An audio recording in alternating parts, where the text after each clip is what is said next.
হ্যাঁ, বসে আছি। তোমার মনটা খুব চুপচাপ লাগছে কেন? এইটা কিসের কাগজ? এইটু পরীক্ষার রেজাল্ট। পরীক্ষায় শূন্য পেয়েছি।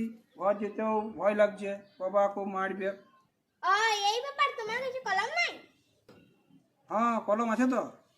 তো কলমটা দিয়ে শূন্য লাগে নয় সাইন দাও, তাহলে 90 হয়ে যাবে। আরে তুই তো একদম ঠিক বলেছিস। দাঁড়া দাঁড়া, 90 করে দিস।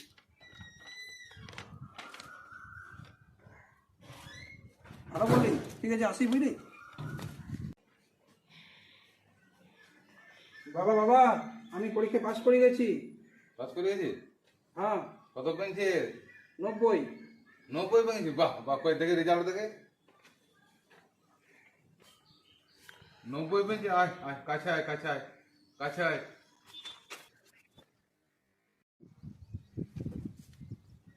50 নম্বরের পরীক্ষা 90 কি করে পেলে?